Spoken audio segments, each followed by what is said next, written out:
Gimana caranya agar mendapat SIM dari istri? Oh, surat izin memancing. Ini dia SIM, surat izin memancing, ya.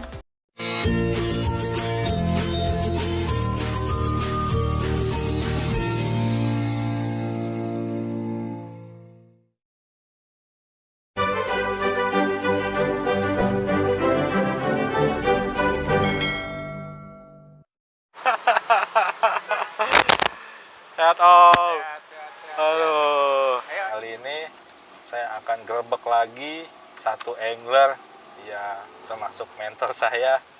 Mau tahu kan orangnya siapa? Nanti ya kita lanjut lagi ya. Check it out. Makan. Kita makan dulu.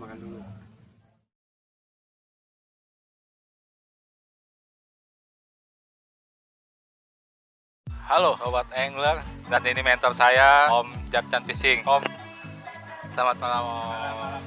Gimana? Boleh kita tanya-tanya Om buat pengalaman mancing ini? Boleh. Oke guys, nih kita tanya-tanya ya. Om, udah berapa lama Om mancing? Dan sejak berapa tahun dia lalu? Saya mancing sebenarnya dari kecil, dari usia 6 tahun pun sudah mancing ya.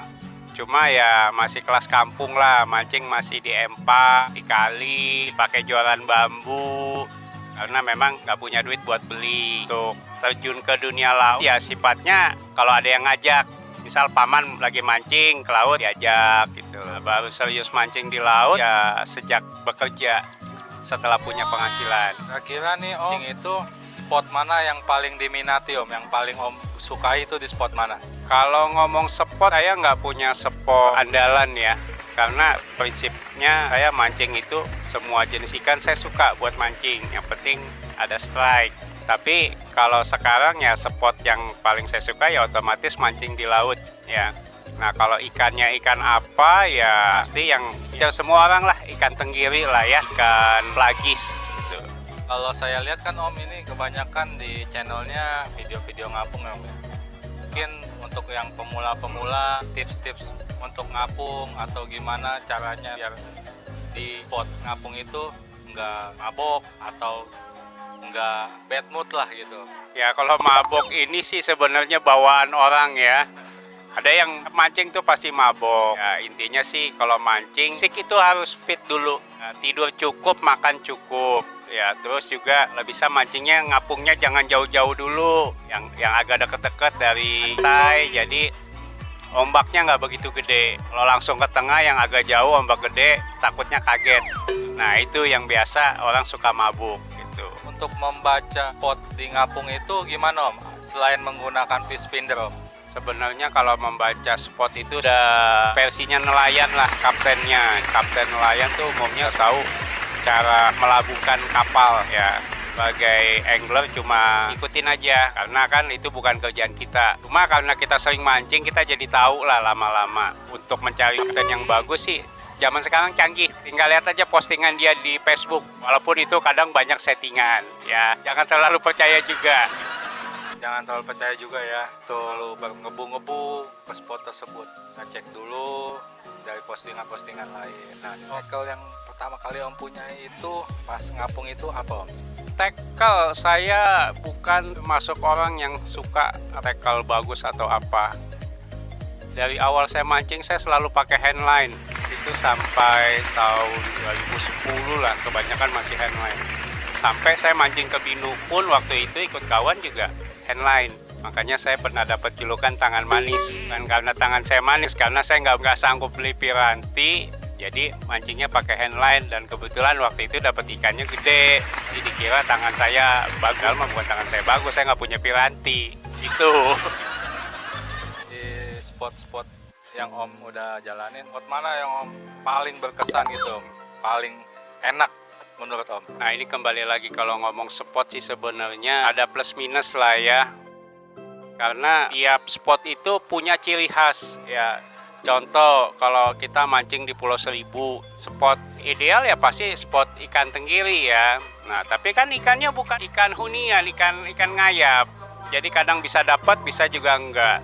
Ya kayak kemarin saya baru turun dari Krakatau, Nah itu juga hasilnya beda sama 5 bulan lalu saya ke Krakatau. 5 bulan lalu itu pesta ikan kue, hampir itu dapat sekitar 100 ekor lebih ikan kuenya. Nah begitu kemarin ngapung ke Krakatau lagi, hasilnya beda. Dapatnya ikan malin, ikan tenggiri, kakap merah, dan ada ikan kuenya juga sih. Ya, jadi yang namanya laut kita nggak bisa prediksi lah, karena itu alam. Ya, hari ini kita mancing sama besok mancing hasilnya bisa beda. Sobat-sobat angler, kalau memang kalian pengen ngapung-ngapung, ya kalian terlebih dahulu untuk siapkan semuanya. Main di pinggiran itu Om paling sering demen atau suka teknik apa Om? Kalau di pinggiran Om? Pinggiran seperti apa nih? Oh ya, sebenarnya kalau kayak pinggiran kita ngomong muara baru ya, tahun 90-an paling hobi mancing ikan kacang-kacang. Kenapa? Modalnya murah, umpannya cuma rebon, ya pirantinya nggak usah aneh-aneh, dan kalau lagi musim bisa bawa pulang banyak. Ya. Kalau dari pinggiran mancing kerapu dari dulu saya nggak suka. Kenapa? Karena dulu udah pakai udang hidup dan itu mahal, kakak beli. Yes. Udang dulu mahal banget berarti Om ya?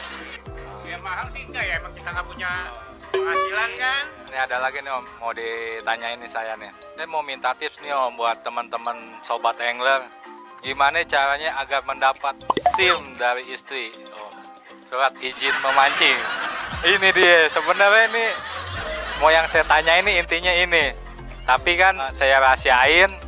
Saya bilang nanti Om pertanyaan rahasianya, karena kan kita lihat video Om Chan yang sekarang ini luar biasa. Luar biasa. Nah ini saya mau minta tipsnya nih, mungkin teman-teman mau ngikutin ala Om Chan. SIM, surat izin memancing, ya. Kita boleh gila mancing, ya, tapi tetap pendamping hidup kita sehari-hari istri, ya. Jadi buat kawan-kawan angler nih ya, jangan sanggup beli jualan mahal, tapi nggak sanggup ngajak jalan istri, ya. Jadi saya punya kebiasaan kalau saya mau mancing, terutama ngapung, sehari sebelumnya biasa saya ajak keluarga jalan-jalan, ya. Ajak istri, ajak anak, ajak orang tua. Jalan-jalan nggak usah jauh, ajak makan aja, ya. Nah, jadi kalau misalnya ajak makan kan pulangnya udah happy, ya. Begitu besoknya kita mau berangkat mancing, dia akan marah. Ya. Walaupun lama-lama mereka paham, begitu diajak makan, wah, berarti besoknya saya mau mancing. Nah, jadi ketahuan triknya. Kita coba ikutin arahnya Om Chan ya.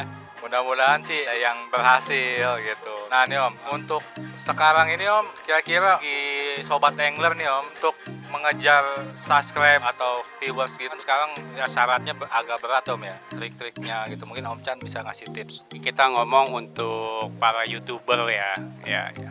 Nah, kalau ngomong masalah YouTuber, jujur saya sebenarnya masih jauh lah daripada senior-senior yang lain. Cuma mungkin beberapa yang pernah saya lakukan boleh dicontoh. Paling simpel itu dimulai dari nama, ya. Kita kadang suka menyepelekan nama YouTube kita, ya. Kayak awal-awal itu nama YouTube saya itu Japjan Production. Cuma saya perhatiin kok lambat view-nya atau dapat subscribernya. Lalu saya ubah nama saya jadi Japjan Fishing. Nah, ternyata ada efek, ya. Jadi kalau kalian memang bikin vlog mancing, ya kalau bisa nama YouTube-nya harus ada unsur mancingnya. Apakah itu fishing, apakah itu strike, atau apakah itu angler, ya. Karena kalau kita lihat beberapa yang YouTuber senior kita, bagian besar ada juga yang seperti itu. Enggak, ini ya. Jadi itu boleh dicoba. Nah, yang kedua harus rutin upload video, ya. Nah, itu menjaga istilah kata algoritma YouTube. Ya, jadi jangan sampai kita ditinggal oleh YouTube, ya. Nah, yang ketiga mungkin ini jujur buat saya kelemahan saya. Saya nggak jago editing, ya. Tapi saya lihat kawan-kawan saya nih yang muda-muda ini jago-jago editingnya. Itu udah merupakan sebuah plus point, ya. Tinggal, ya. Kadang itu pada saat membuat video, kadang tidak ada tema. Ya, temanya selalu sama. Jadi kalau bisa temanya lebih variasi, ya. Jadi nggak melulu satu hal, ganti-ganti, ya. Walaupun apa yang saya bilang ini belum tentu benar, ya. Cuma pemikiran dari sisi saya aja kawan ya. Mungkin kita coba ikutin lagi tips dari Om Chan. Bagi yang belum tahu Om Chan siapa, nonton aja di channelnya Jap Chan Fishing. Subscribe, kalian like, komen, dan share. Om, mungkin itu aja Om ya yang saya tanyakan, dan mudah-mudahan teman-teman bisa terhibur atau terjawab dengan tips-tips dari Om Chan. Jadi kita akhiri saja semuanya. Terima kasih Om Chan. Oke, sahabat angler. Dadah.